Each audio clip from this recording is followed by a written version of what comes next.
यहाँसम्म आइसके पछाडि यहाँ मूल गेट छ। यहाँ सानो ठुलो गरेर 3वटा ढोकाहरू छन्, गेटहरू छन्। यहाँ सुरक्षा पोस्ट छ। यो सबै कुरा मैले अहिले गरिराखेको चाहिँ किसुनजी आश्रम, भट्टराई आश्रम, बाँडे गाउँ, गोदावरी, ललितपुरको हो। म यहाँहरूलाई अब सिधा किसुनजीको शालिग प्रतिमा बनेको ठाउँमा लिएर जाँदैछु। यो ठाउँमा किसुनजीको शालिग थियो, पूर्ण कदको शालिग थियो। यसरी बनाइएको छ। यहाँबाट गएपछि हो यहीँ किसुनजीको पूर्ण कदको शालिग थियो। यो शालिग भएको ठाउँ हो यो। र यो हुनसक्छ यहाँ एउटा सानो डन्डा छ, यो डन्डा जस्तो देखिन्छ। यो शालिग अडाउनको लागि राखिएको हुनसक्छ यो। र यो शालिग त्यही भाद्र 24 गते जेन्जिया विद्रोहपछि भड्किएको आन्दोलनले यसलाई लिएर गएर कतै जलाएको छ भन्ने कुरा सुन्नमा आएको छ। र म सकेसम्म त्यो जलाएको टुक्राको खोजी पनि गरिराखेको छु र त्यसलाई पनि बीपी सङ्ग्रहालयमा राख्ने एउटा प्रयास गरिराखेको छु। कृष्णप्रसाद भट्टराईको बारेमा नसुन्ने र नबुझ्नेको मान्छे सायद राजनीति र यो दोस्रो पुस्ताको मानिसहरूमा कमै हुनुहुन्छ होला। उहाँ यति सन्त हुनुहुन्थ्यो र उहाँको जीवनमा उहाँको सम्पत्ति भनेको एउटा सुराही, एउटा ट्याङ्कर, एउटा छाता थियो। र पछि जीवनको उत्तरार्धमा उहाँलाई बस्ने ठाउँ नभइसकेपछि नेपालमा यस्ता पनि प्रधानमन्त्रीहरू हुनुहुन्छ जसको घर छैन, जमिन छैन। त्यस्ता प्रधानमन्त्रीको किताबमा लाइनमा उहाँ पनि हुनुहुन्थ्यो। काठमाडौँमा घर जमिनै नभएको प्रधानमन्त्रीमा पहिलो त हुनुहुन्थ्यो बीपी कोइराला, 2016 सालमा प्रधानमन्त्री हुनुभएको मानिस। त्यसपछि कृष्णप्रसाद भट्टराई र सम्भवतः त्यस पछाडि सुशील कोइराला हो। कृष्णप्रसाद भट्टराई पनि 2 पटक प्रधानमन्त्री बन्नुभयो। तर उहाँको बस्ने ठाउँ नभएपछि नेपाल सरकारले बाँडे गाउँ, यो टौखेल बाँडे गाउँमा चाहिँ यो जमिन, यसलाई बम्सीकोट भन्ने रहेछ। यो सामुदायिक वन क्षेत्र रहेछ। यो देखिन्छ वरिपरि यो जङ्गलै छ, पुरा जङ्गलै छ। यसलाई यसरी जङ्गलकै रूपमा देखिन्छ अहिले पनि। र यो ठाउँमा कति 4-5 रुपैयाँ जमिन, मलाई यकिन त थाहा छैन, तर 4-5 रुपैयाँ जमिन चाहिँ हुनुपर्छ। यो जमिन लिएर उहाँलाई बसोबासको लागि भनेर यो ठाउँ दिएको रहेछ सरकारले। उहाँको 2067 साल फागुन 20 गते देहान्त भयो। भौतिक रूपमा उहाँ रहनु भएन। त्यस दिन उहाँको अन्तिम बिदाईको लागि, उहाँको दर्शनको लागि म आएको थिएँ।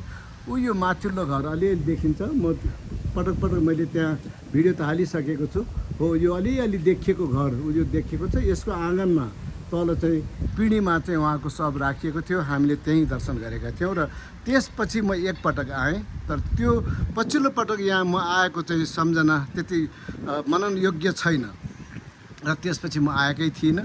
यो भाद्र 24 गतेको आन्दोलनपछि जुन किसिमको क्षति देशले बेहोरेको छ, त्यो क्षतिले यसलाई पनि छाडेन, यहाँ पनि पूर्ण क्षति भएको छ।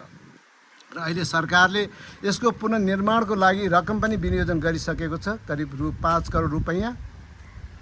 त्यसै गरी कोइराला निवास विराटनगरको त्यसको पनि पुनर्निर्माणको लागि 2 करोड रुपैयाँ चाहिँ सरकारले विनियोजन गरेको छ। अब यसरी हेर्दा सरसरी हेर्दा के छ भने यो सरकार उदार पनि देखिएको छ, सहयोगी भावको पनि देखिएको छ। अरू कुराहरूलाई छाड्ने हो भनेदेखि अहिले नेपाली काङ्ग्रेस र नेकपा एमाले अथवा माओवादीकै सरकार भएको भए पनि म किटानीका साथ भन्न सक्छु कि किसुनजी आश्रम निर्माणको लागि 5 करोड रुपैयाँ छुट्याउने थिएन। त्यो भोगाईको कुरा गरिराखेको छु मैले। कुरो के छ भने यो भोगाईमा चाहिँ 2072 सालको भूकम्प, वैशाख 12 गतेको भूकम्पमा धेरै धरोहरहरू, ऐतिहासिक धरोहरहरू नष्ट भए, भत्किए। त्यसमध्येमा सुन्दरीजल जेल, जहाँ बीपी कोइराला, गणेशमान सिंह, कृष्णप्रसाद भट्टराई सहित 10 जना राजनेताहरूले 8 वर्ष 9 वर्ष जेल जीवन बिताउनु भएको थियो, त्यो पनि पूर्ण रूपमा भत्किएको थियो, केही बाँकी थिएन। र त्यो 72 को भूकम्पको समय पछाडिको अर्थमन्त्री नेपाली काङ्ग्रेसका नेता रामशरण महतो हुनुहुन्थ्यो।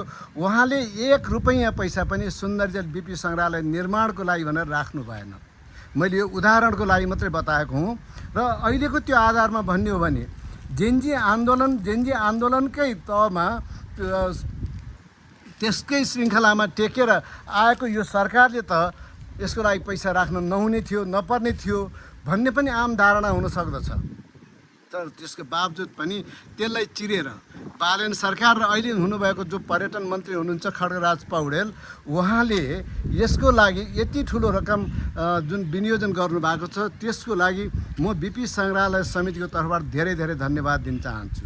र यो उदारता, यो भाव सबैमा भइदियो भने देश बन्नको लागि पनि समय लाग्दैन भन्ने कुरा पनि म यहीँबाट राख्न चाहन्छु। र आज म फेरि यहाँ बाँडे गाउँ आएको छु र आज चाहिँ हामीले यसको सरसफाइ कार्य गर्नको लागि कम्तीमा एउटा शौचालय चाहिने भएको हुँदा त्यो कुनामा भएको एउटा शौचालय चाहिँ हामीले अहिले निर्माण गरिराखेका छौँ। र आशा छ अब किशुनजीको शालिग फेरि हिजो जस्तै गरी यहाँ ठडिनेछ।